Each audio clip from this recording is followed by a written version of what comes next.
নমস্কার বন্ধুরা, বিদিশাস blogs and bytes চ্যানেলে আপনাদের সকলকে স্বাগত। তাহলে চলুন দেখে নেওয়া যাক আজকের রেসিপি। আজকে আপনাদের সাথে একদম নতুন ধরনের আলু ক্যাপসিকাম দিয়ে সয়াবিন কারির রেসিপি শেয়ার করব। এই আলু ক্যাপসিকাম দিয়ে সয়াবিন কারি খেতে হয় দুর্দান্ত। মনেই হবে না খেয়ে যে মাংস খাচ্ছি না সয়াবিন।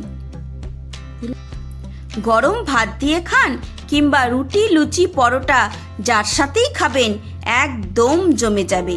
ছোটোর থেকে বড় একদম চেটে পুটে খেয়ে নেবে।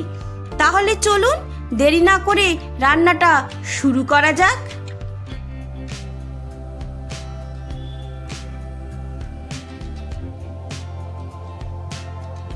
দেখুন, দেখে মনে হচ্ছে না একদম মাংসের মতো?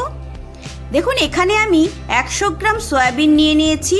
আপনারা চাইলে যে কোনো ধরনের যে কোনো সয়াবিন নিয়ে নিতে পারেন।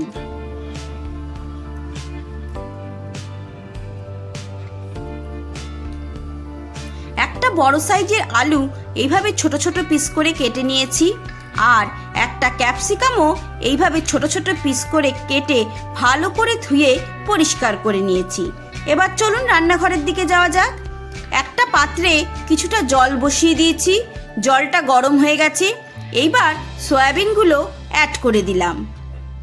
অল্প একটু নুন অ্যাড করে দিচ্ছি। এই সময় নুনটা দিলে সয়াবিনের মধ্যে বেশ সুন্দর করে নুনটা ঢুকে যায়। এইবার আমি 3 মিনিট মতো সয়াবিনগুলোকে ফুটিয়ে নেব।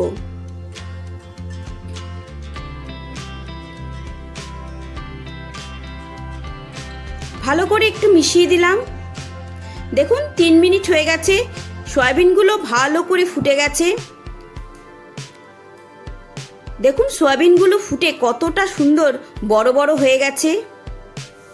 এইবার আমি গ্যাসের ফ্লেমটা বন্ধ করে দেব।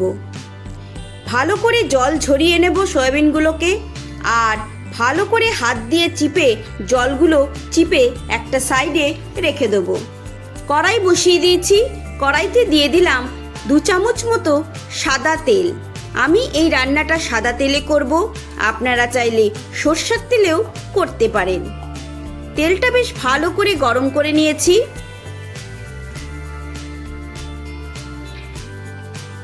এইবার দিয়ে দিচ্ছি কেটে রাখা আলুগুলো।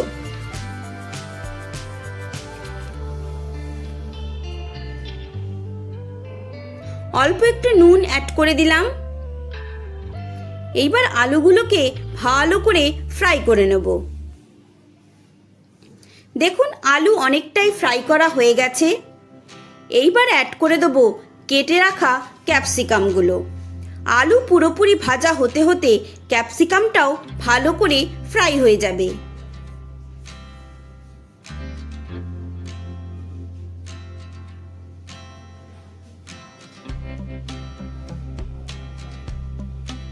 দেখুন আলু ক্যাপসিকাম আমাদের খুব ভালো করে ফ্রাই করা হয়ে গেছে। এইবার এগুলো আমি একটা বাটিতে তুলে নেব।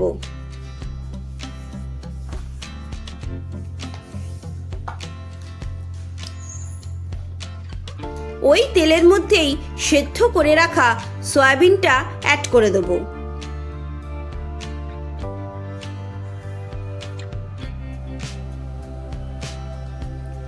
অল্প একটু নুন অ্যাড করে দিচ্ছি, আর দেব অল্প একটু হলুদ গুঁড়ো।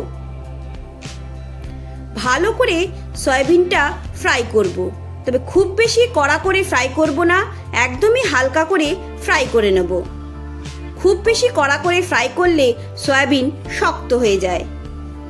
আপনারা চাইলে এখানে সয়াবিনটা কাঁচাও ব্যবহার করতে পারেন, তবে সয়াবিনটা একটু ফ্রাই করে নিলে এর স্বাদ অনেকটাই বেড়ে যায়।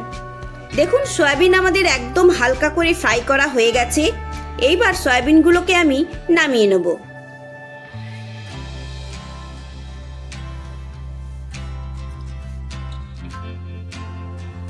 ওই কড়াইয়ের মধ্যেই দিয়ে দিচ্ছি 3 চামচ মতো সাদা তেল।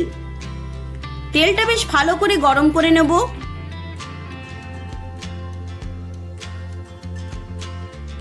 দিয়ে দিলাম হাফ চামচ গোটা জিরে, শুকনো লঙ্কা, তেজপাতা আর গোটা গরম মশলা ফোড়ন। ফোড়নটা বেশ ভালো করে ফ্রাই করে নেব। এইবার অ্যাড করে দেব একটা বড় সাইজের পেঁয়াজ কুচি।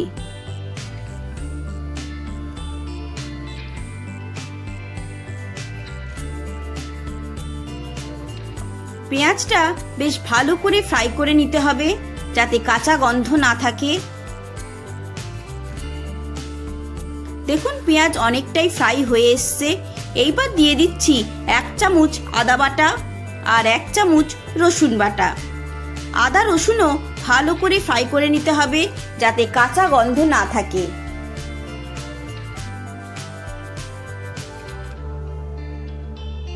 দেখুন আদা পেঁয়াজ রসুন সব ভালো করে ফ্রাই করে নিয়েছি। এইবার অ্যাড করে দেব একটা টমেটো আর 7টা কাজু বাদামের পেস্ট। আমি একটা টমেটো আর 7টা কাজু বাদাম মিক্সিতে ভালো করে পেস্ট বানিয়ে রেখেছিলাম, সেই পেস্টটা অ্যাড করে দিলাম। এইবার 3 থেকে 4 মিনিট একটু ভালো করে কষিয়ে নেব।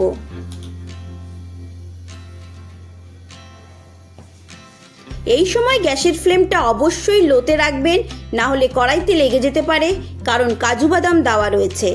আর কন্টিনিউ নাড়তে থাকতে হবে। দেখুন খুব ভালো করে কষিয়ে নিয়েছি, তেলটাও ভালো করে ছেড়ে দিয়েছে। এইবার অ্যাড করে দেব 1/2 চামচ হলুদ গুঁড়ো, 1/2 চামচ জিরের গুঁড়ো, দেব 1/2 চামচ ধনে গুঁড়ো, 1/2 চামচ লাল লঙ্কার গুঁড়ো অ্যাড করলাম। আপনারা ঝালটা যেমন খান সেই বুঝে ব্যবহার করবেন। 1/2 চামচের থেকে একটু কম গরম মশলার গুঁড়ো দিলাম। আর দিয়ে দেবো পরিমাণ মতো নুন। আপনারা যদি মিষ্টি খান তাহলে অল্প একটু চিনি অ্যাড করতে পারেন। এইবার সামান্য জল দিয়ে আমি মশলাটা খুব ভালো করে কষিয়ে নেব।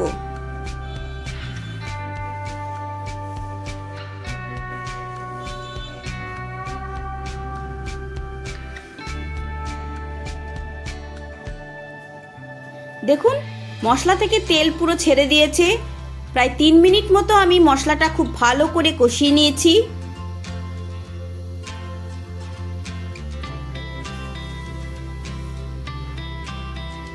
এইবার অ্যাড করে দেব ফ্যাটানো টক দই।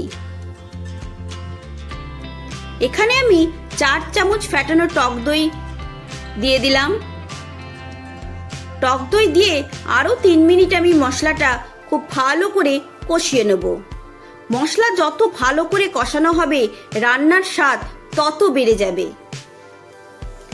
এই সময় গ্যাসের ফ্লেমটা অবশ্যই লোতে রাখবেন।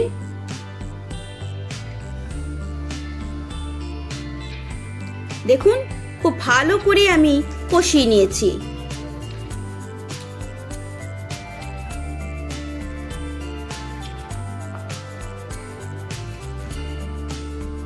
এইবার অ্যাড করে দেব ভেজে রাখা আলু ক্যাপসিকাম আর সয়াবিনগুলো। সব কিছু দিয়ে আরও 3 মিনিট আমি ভালো করে কষিয়ে নেব।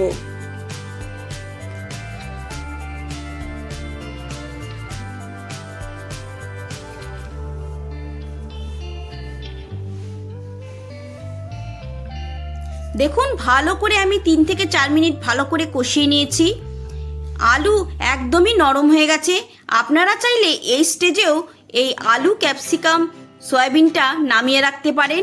রুটি লুচি পরোটা দিয়েও এই শুকনো শুকনো আলু সয়াবিন ক্যাপসিকামের তরকারি খেতে দুর্দান্ত লাগে, কারণ ভাজতে ভাজতে আলু একদম নরম হয়ে গেছে আর সয়াবিনও একদম সেদ্ধ করা হয়ে গেছিল, তাই সব কিছু একদম নরম হয়ে গেছে। আপনারা চাইলে এই স্টেজেও নামিয়ে পরিবেশন করতে পারেন, খেতে দুর্দান্ত লাগে।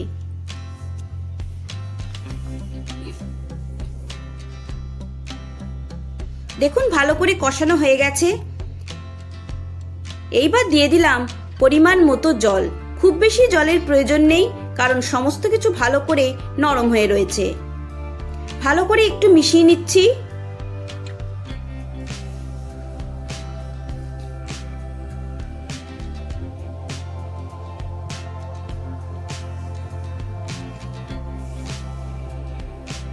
এইবার 3 থেকে 4 মিনিট একটু ঢাকা দিয়ে রাখবো।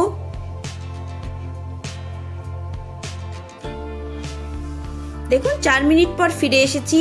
ঝোল একদমই শুকিয়ে গেছে, একদম কষা কষা তৈরি হয়ে গেছে। এইবার অ্যাড করে দেব কিছুটা ধনেপাতা কুচি আর 2টো চেরা কাঁচা লঙ্কা। দেখুন বন্ধুরা, আমাদের আলু ক্যাপসিকাম দিয়ে সয়াবিন কারি একদম রেডি হয়ে গেছে। অবশ্যই বন্ধুরা এই পদ্ধতিতে বাড়িতে একবার সয়াবিন কারি ট্রাই করবেন, দেখবেন খেতে দুর্দান্ত হয়। ভাত দিয়ে খান কিংবা রুটি, লুচি, পরোটা যার সাথেই খাবেন একদম জমে যাবে। মনেই হবে না যে সয়াবিন খাচ্ছেন না মাংস। অপূর্ব হয় এর স্বাদ। আপনারা চাইলে একটু ঘি অ্যাড করে দিতে পারেন। তাহলে বন্ধুরা, রেসিপিটা আপনাদের কেমন লাগলো অবশ্যই আমাকে কমেন্ট করে জানাবেন। ভালো লেগে থাকলে একটা লাইক করবেন, বন্ধু ফ্যামিলি মেম্বারদের সাথে শেয়ার করবেন। আবারও আপনাদের সাথে দেখা হবে নতুন রান্নার কোনো রেসিপি নিয়ে। সবাই ভালো থাকবেন, সুস্থ থাকবেন। ধন্যবাদ।